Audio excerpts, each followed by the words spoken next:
Welcome back. All right, Tina, we have covered a lot of different ways to lose weight here on the show, but I have to tell you, this one is definitely a first. I think so. Suzy Koontz is here to answer the question, can you actually lose weight this summer practicing math with your kids?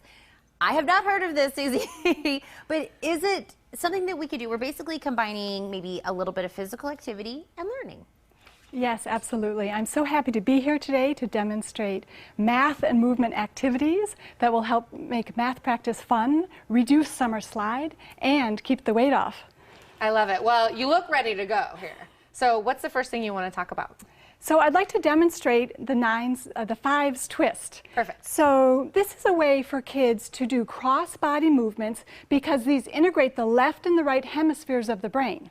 So what I'm going to do is to cross over and hand to toe, whisper 1, 1, 2, 3, 4, 5, 6, 7, 8, 9, 10. And you'd go all the way up to 50. So what you're doing is getting exercise, but it's embedding the multiples in your memory. So the more that kids do this, the faster they will learn multiplication.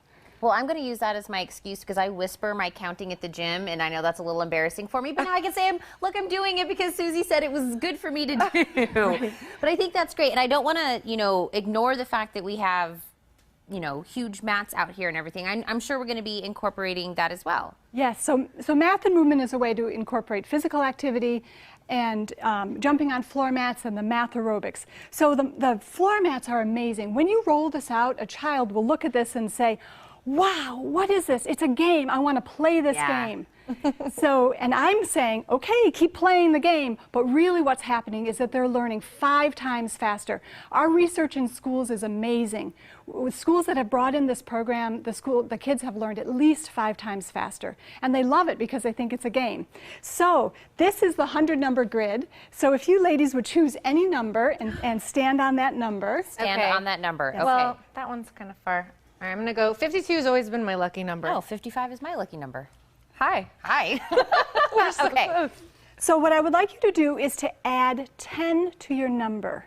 So if you notice, between 52 and 62, it's actually 10. So all you have to do is take one step this way. I was looking for it still.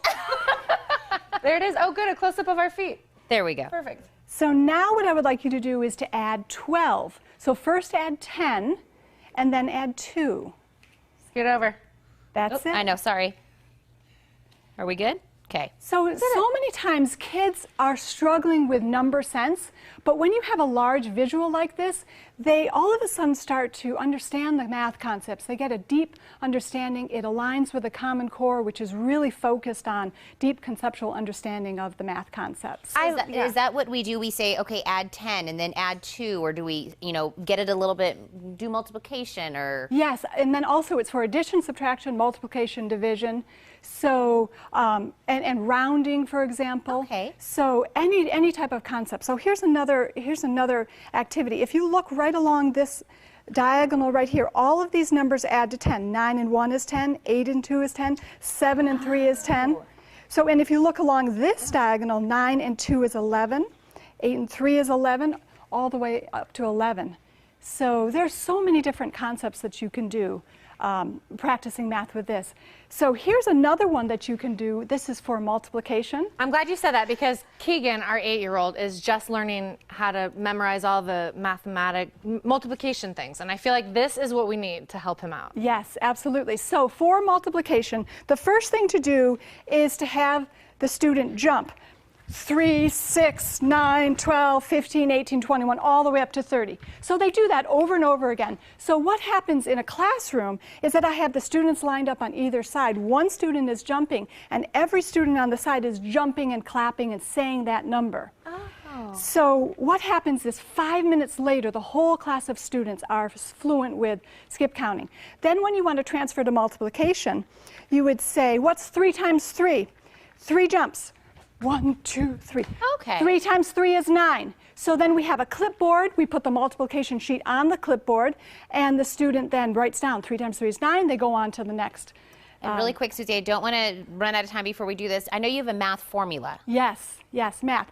So M is for move. The more you move, the faster you learn. A is for adjust. Adjust the level of work for your child's ability. So if they're really struggling at a certain level, make it easier. If they can practice at a level of comfortable success, they'll learn faster. So T is for tell. Tell your child they can and will learn math. And H is for hard work. Let's face it, math is hard, but if we combine physical activity and hard work, anyone can learn math. Oh, Suzy, this is great. I think this is the best of both worlds. Yeah. Thank you so much for coming on. I can't wait to share this with our kids. And to learn more about Suzy Koontz and math and movement, you can call 607-233-4209 or go to mathandmovement.com.